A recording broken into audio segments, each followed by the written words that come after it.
It was one of those late summer evenings when the air felt heavy, thick with heat, and something else that couldn't quite be named. The kind of evening that made tempers short and silence stretch too long. The local MMA gym in Atlanta buzzed with energy, a mix of sweat, testosterone, and metal music echoing from the speakers. The sound of gloves hitting pads created an almost hypnotic rhythm. It was a place where people came to feel powerful, to forget the softness of their day jobs, to let their pain turn into something useful. The gym's owner, a man named Tyler Briggs, was the kind of person who filled a room without even speaking.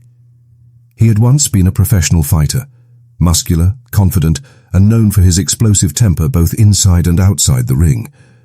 To his students, he was a mentor, a coach who pushed them to their limits. To those who knew him better, he was unpredictable.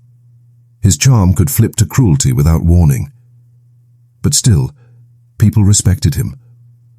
Or maybe they just feared him enough to pretend they did. The smell of disinfectant barely covered the sweat soaked into the gym's old mats. Posters of famous fighters lined the walls, their fierce faces frozen in mid-fight. The lights flickered slightly, the way fluorescent bulbs do when they're tired. The place wasn't fancy, but it had a reputation. People drove from nearby towns just to say they trained under Tyler Briggs. He liked that. It made him feel like a king in his own small world.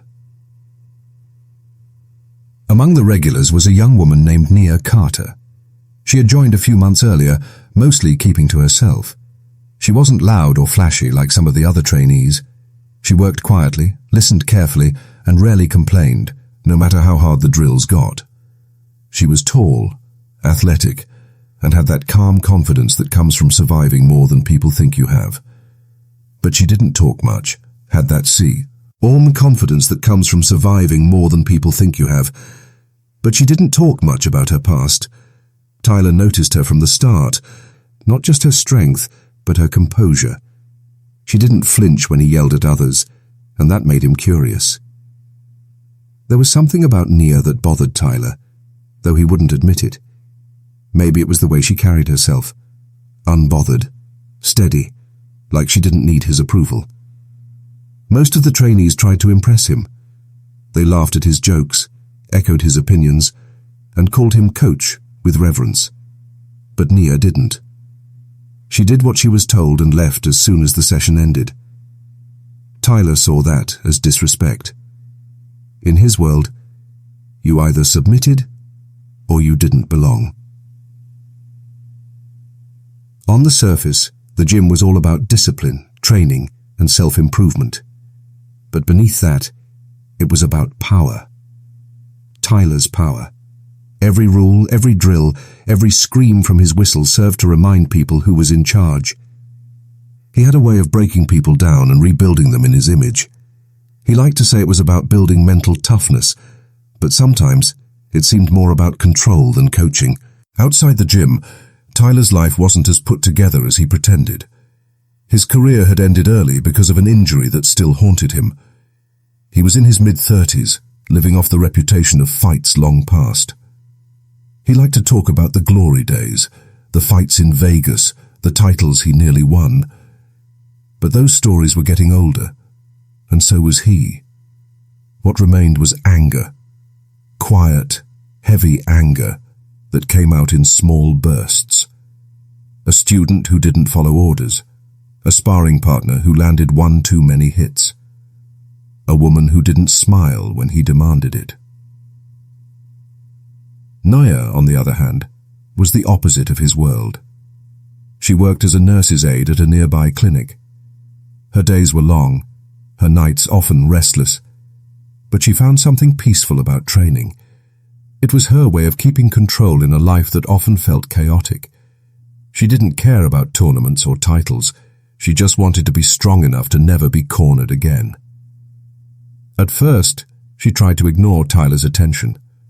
The way he watched her spar, the way he corrected her form by holding her wrists too long. He'd compliment her strength, but in a tone that made others snicker. "You hit hard for a woman," he'd say, smiling just enough to make it sound like a joke. Nia would just nod and go back to training, never giving him the reaction he wanted. That only made him push harder. Other trainees noticed the tension. Some whispered about it in the locker room, but no one said anything to Tyler. He was their coach, after all. You didn't cross him. A few of them even found it amusing, the way he taunted her, the way she refused to bow to him. They didn't see the danger building beneath it all. Every night, the gym became a pressure cooker. Tyler's frustration grew with every session, while Nia's patience thinned. It wasn't just about fighting anymore. It was about dominance, ego, and pride. The kind of pride that made me, and like Tyler, feel the need to prove something. He started pushing her harder than anyone else, making her spar longer, forcing her to train with bigger, stronger fighters. And every time she got back up, it chipped away at his authority. He didn't like that she was better than some of his male fighters. He didn't like that she didn't ask for his help. And he especially didn't like that his usual intimidation didn't work on her. There was one night when it became clear something was going to snap. The air was thick, humid, and tense. Tyler was pacing, barking orders, his voice louder than usual.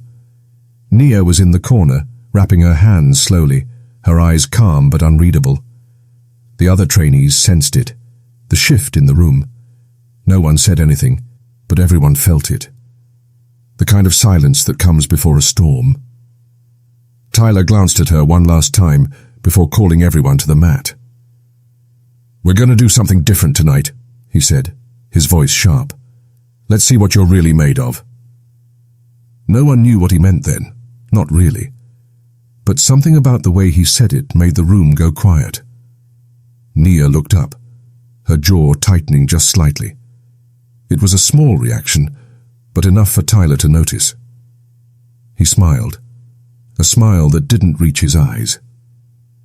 And in that moment, under the flickering lights and the smell of sweat, the line between training and humiliation began to blur. The fight hadn't even started yet, but the outcome, whatever it would be, was already writing itself in the air. In the weeks that followed, the air in the gym grew heavier, as if everyone could feel the tension between Tyler and Nia without understanding where it came from. It wasn't open hostility, not yet, but it lingered in every word, every glance, every command that carried just a little too much venom. Tyler's voice became sharper when he spoke to her, his instructions more punishing. He'd single her out in front of everyone, finding fault even when there wasn't any. "Too slow," he'd bark after a perfect combination. "You think you're ready for real fights, not with that lazy footwork." The others would keep quiet, their eyes on the floor, afraid to draw his attention. Nia never argued, but her silence cut deeper than any insult. She'd nod once, tighten her gloves and do it again. Faster, harder, cleaner. It drove him mad. She refused to give him the satisfaction of breaking her. One night, after everyone had left, Tyler caught her packing up. He leaned against the ropes, arms folded, his voice dripping with false friendliness. "You ever thought about competing?" he asked. She didn't look up. "Not really. I'm just here to train." "You've got potential," he continued, "but you'll never reach it with that attitude. You gotta want it." "I want control," she said quietly.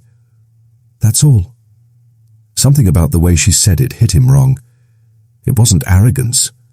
It was truth.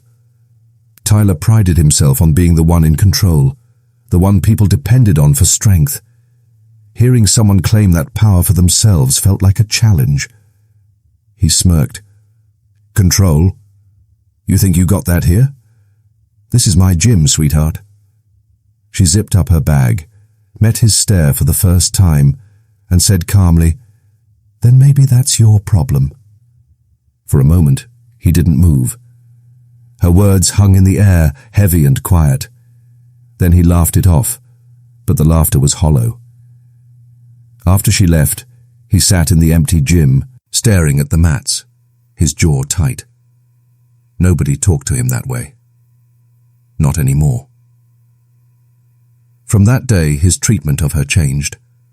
What used to be condescending turned cruel. During sparring sessions, he'd pair her with fighters twice her size. When she held her own, he'd find new ways to push her, making drills longer, harder, almost punishing. She started showing bruises on her arms, her ribs, and her face. She didn't complain, but others noticed. One of the trainees, Marcus, tried to talk to her about it. "You don't have to take that from him," he said after practice, his tone gentle. "I can handle it," she replied. "That's not the point," he said. "He's crossing lines. Everyone sees it." She gave a small smile, the kind that said she was used to people crossing lines. "If I leave every time someone does, I'll never get anywhere." Marcus wanted to argue, but the look in her eyes stopped him. It wasn't pride. It was something deeper. A quiet defiance that came from surviving worse things than Tyler Briggs. Tyler, meanwhile, was unraveling in ways no one could see. The gym wasn't doing well financially. Memberships were dropping, and his personal life was falling apart. His ex-girlfriend had filed a restraining order against him after months of volatile fights. He told everyone she was crazy, but deep down he knew why she'd left. He had a way of pushing people until they either broke or left him behind. He started drinking more, showing up late, losing focus. When he was drunk, he'd talk about his past fights, how the world had cheated him, how no one respected real fighters anymore, and then he'd talk about Nia. "She thinks she's special," he'd say to his assistant coach. "Thinks she can walk in here and outshine me. She needs to learn where she stands." The assistant would nod nervously, pretending to agree, afraid to challenge him. Everyone in Tyler's orbit learned one rule: don't provoke him when he's angry. Nia noticed his decline but didn't engage. She came, trained, and left. That calm silence only made him more obsessed. It wasn't an attraction in the usual sense. It was control he wanted. She represented something he couldn't dominate, and that drove him to prove a point. One Friday night, Tyler announced a special training session. He told everyone to show up, promising it would be a test of endurance. When Nia arrived, she immediately felt something off. The energy was wrong. Too quiet, too expectant. Tyler stood in the center of the mat, smiling like a man who already knew what was about to happen. "We're doing live sparring tonight," he said, scanning the room. "Real pressure. No holding back." His eyes landed on her. "Carter, you're up first." She hesitated. "Against who?" He smirked. "Me." The room went still. No one spoke. It wasn't unusual for coaches to spar with students, but there was something about his tone that felt off, personal. She shook her head.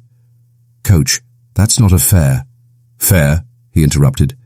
"This is fighting, not daycare. You think you can handle this gym? You'd better prove it." The others looked uncomfortable. A few stepped forward, as if to intervene, but Tyler's glare stopped them cold. Nia slowly wrapped her hands, her expression unreadable. Inside, though, her heart was pounding. Not from fear, but from anger.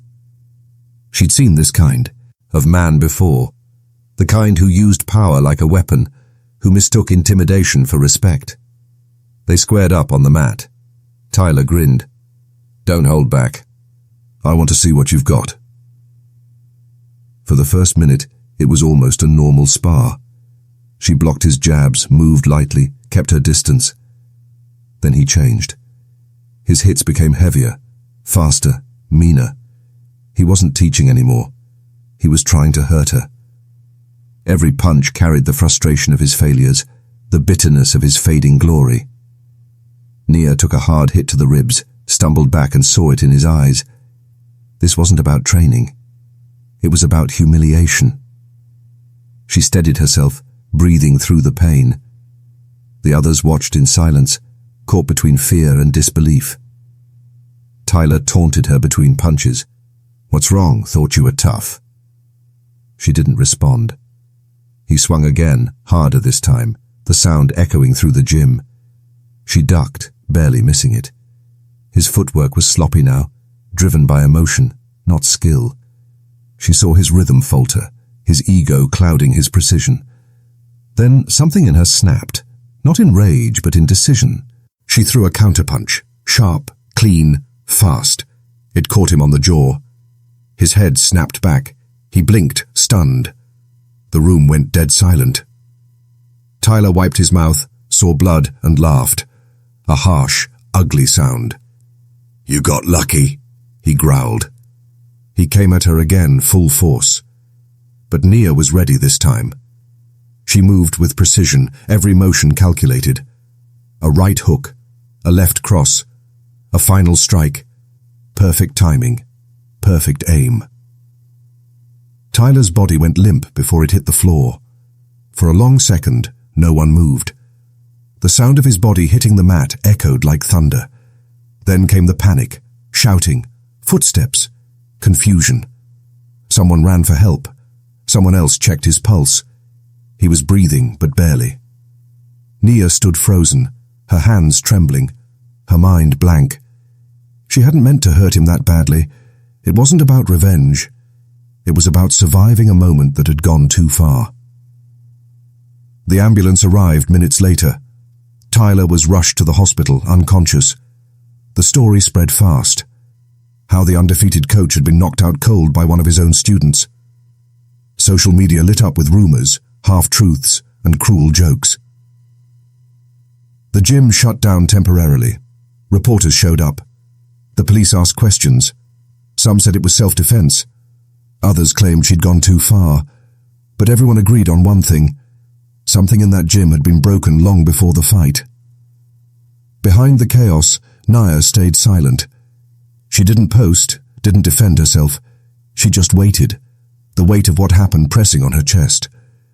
She replayed it over and over. The look on his face before he fell. The sound of the crowd gasping. She couldn't shake the feeling that this was never about the fight itself. It was about everything that had led to it. The control, the manipulation, the quiet war between power and dignity. And somewhere deep down, she knew this wasn't the end. It was only the moment when the truth could no longer hide behind discipline, respect, or silence. The storm that had been building for months had finally broken, but its damage was only beginning to show. The night of the fight would replay in everyone's memory for years to come. It was supposed to be just another evening at Briggs MMA, a Friday session where the regulars showed up, wiped the sweat from their brows, and followed their coach's orders without question. But something about that night was different from the start. The air was too quiet. The usual buzz of chatter and laughter was gone, replaced by a heavy, uneasy silence that seemed to sit on everyone's shoulders. The lights above the ring hummed, casting harsh white circles over the mats. The smell of sweat and disinfectant filled the air, sharp and sour. Tyler Briggs stood in the center of the ring, pacing like a predator waiting for prey. His expression was unreadable, his jaw tight. He hadn't said much since everyone arrived, just short commands, his tone clipped and cold.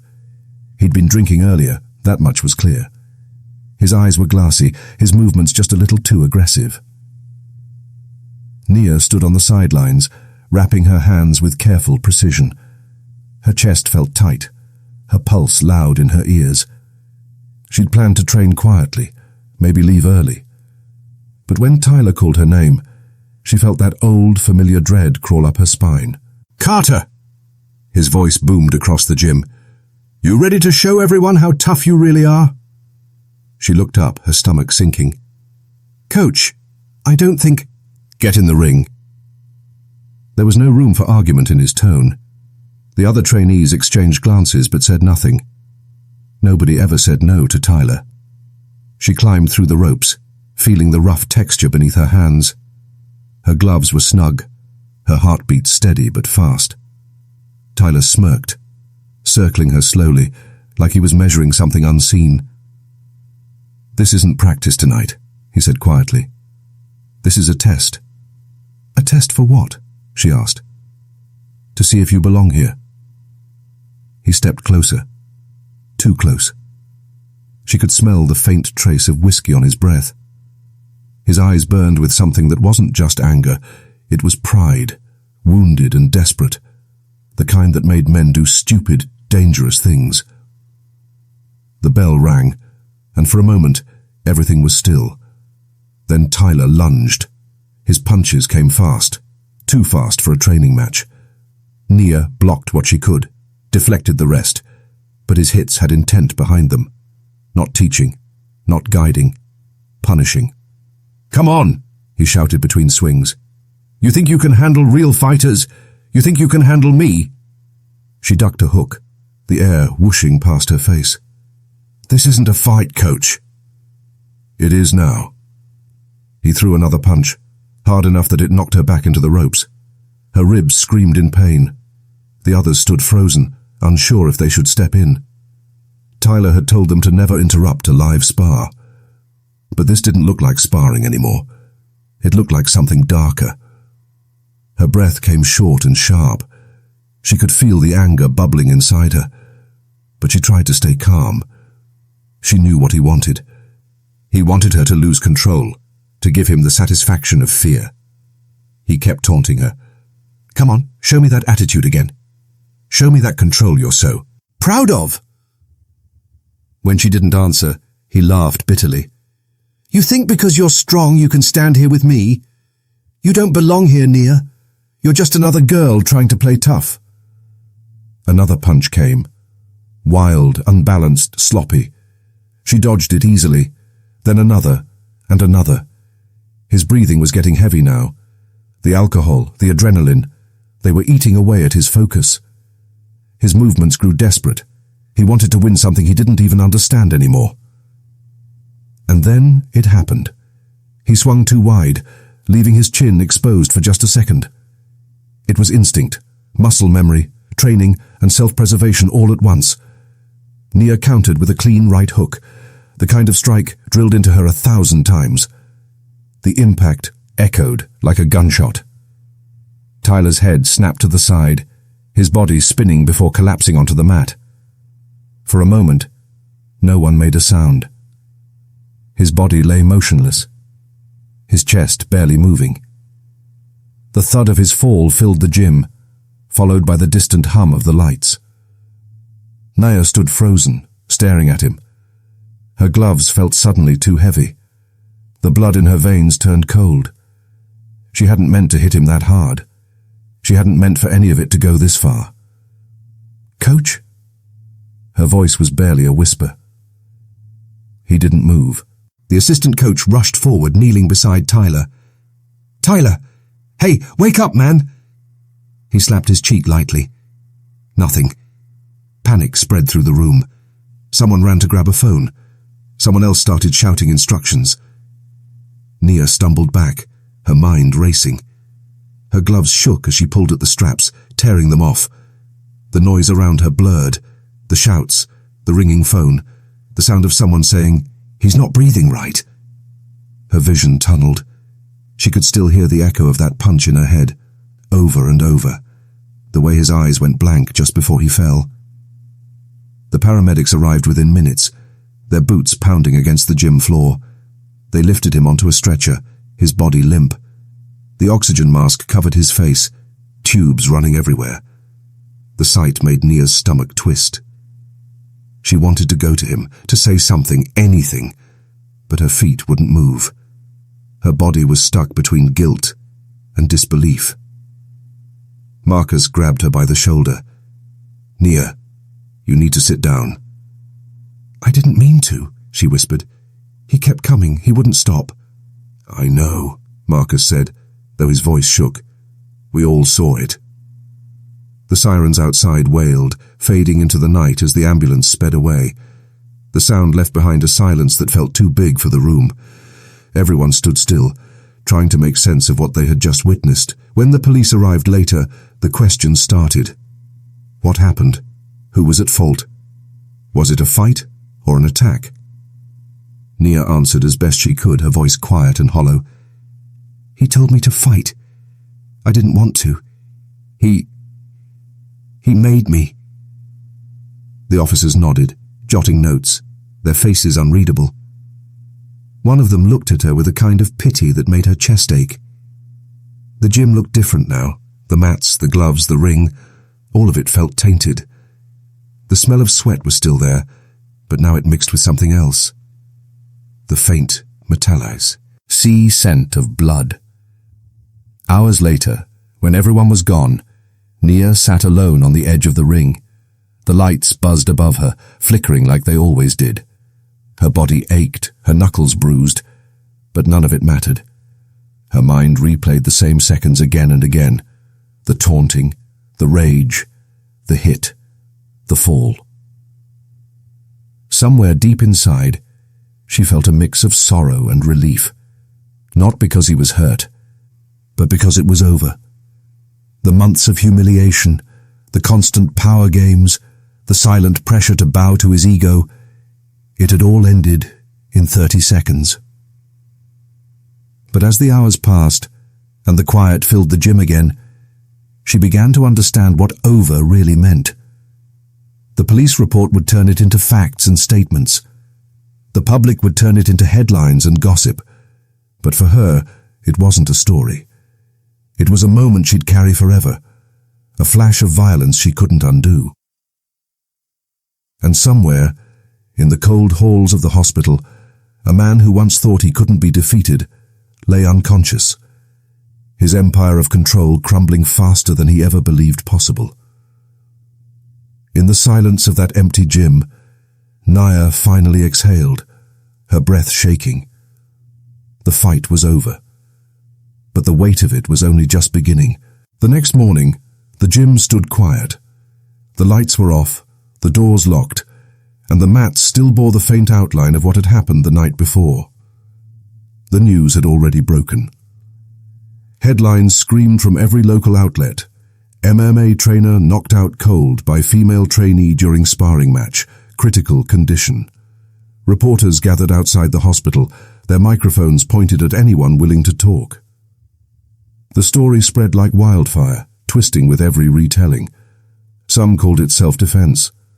Others whispered that it was humiliation, revenge disguised as instinct. Inside her small apartment, Nia sat on the edge of her bed, staring at her bruised knuckles. They were swollen, red, reminders of a moment she couldn't stop replaying. Every time she closed her eyes, she saw him falling, his body hitting the mat, the sound of the room gasping, the stillness that followed. She'd barely slept.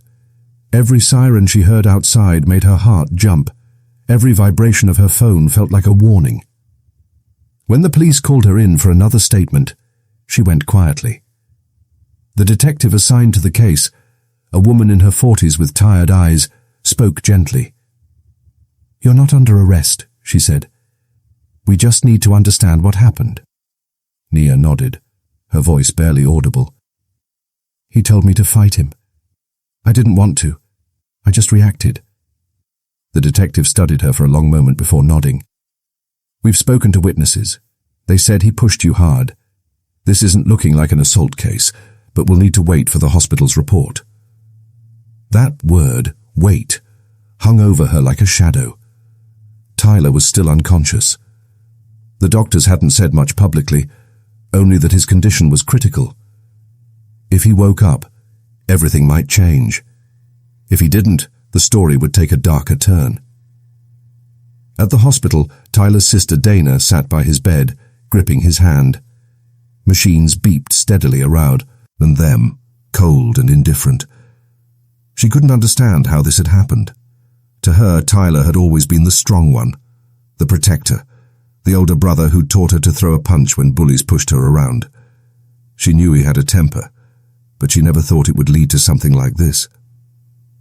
Reporters hounded her outside the hospital. "Do you think she did it on purpose?" one asked. "Was there bad blood between them?" Dana didn't answer. She just pushed through the crowd, her jaw set tight. The media didn't care about the truth. They wanted a headline, a villain and a victim. And right now, they were painting her brother as both.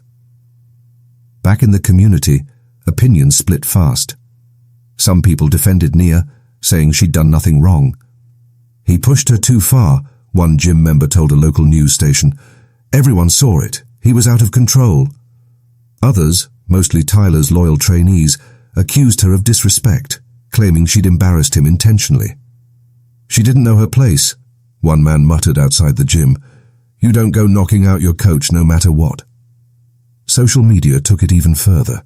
Videos of the fight leaked online, grainy clips from someone's phone. The moment Tyler went down was replayed thousands of times. Comments flooded in, some calling her a hero, others calling her a monster. Strangers who knew nothing about either of them chose sides, their words cutting deeper than they knew. Nia avoided it all. She deleted her accounts, turned off her phone, and stayed inside. Her world had shrunk to 4 walls and silence. Guilt sat heavy in her chest.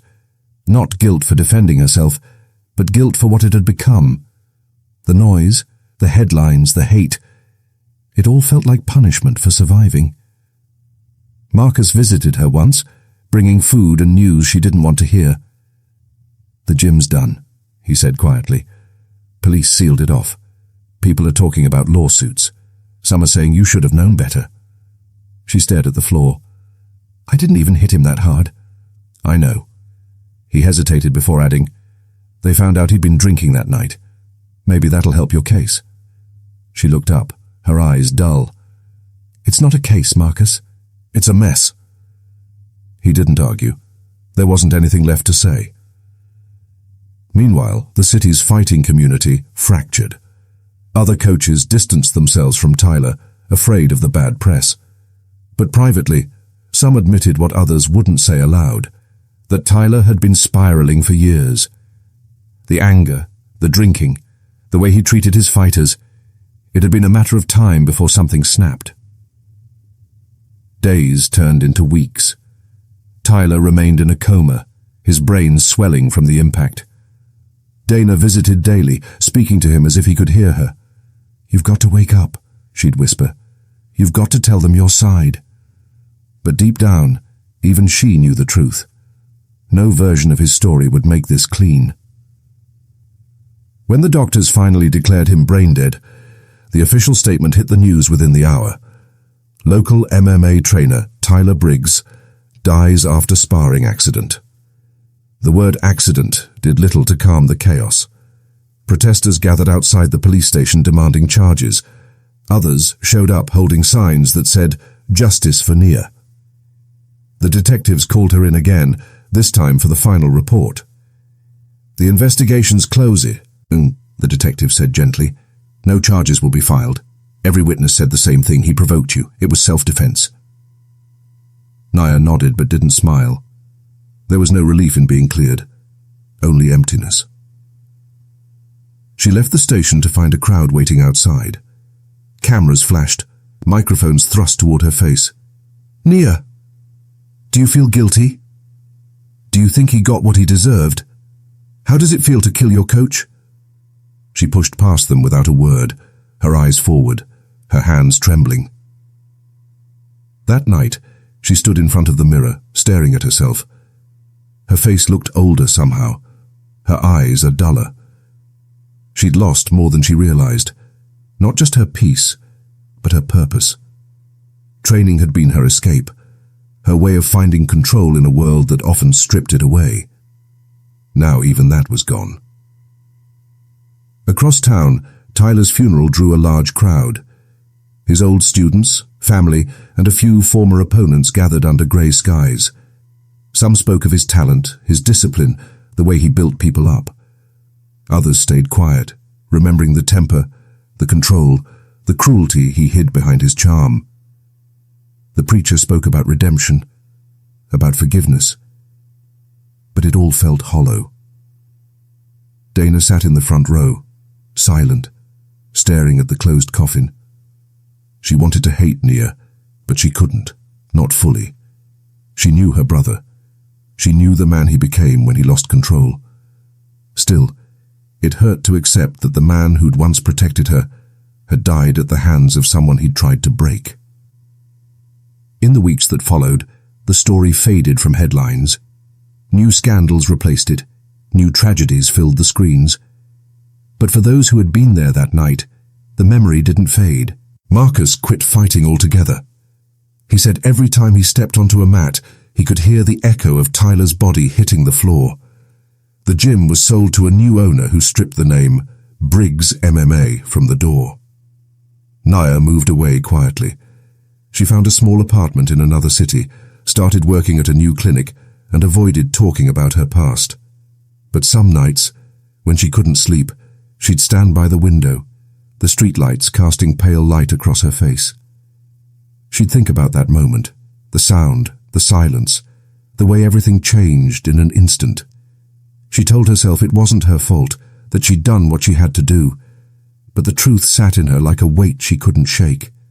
Not guilt, not regret, just the knowledge that some things, once broken, can't ever be put back together. The world had moved on. The headlines were gone. But for the people who had lived it, the story never really ended. It just settled quietly in the back of their minds, a reminder of how quickly control can turn into chaos and how one moment of survival can haunt a lifetime. By the time the dust settled, everything that had once seemed simple, a training match, a coach, a student, had been turned into something far darker. The footage of that day would spread online like wildfire.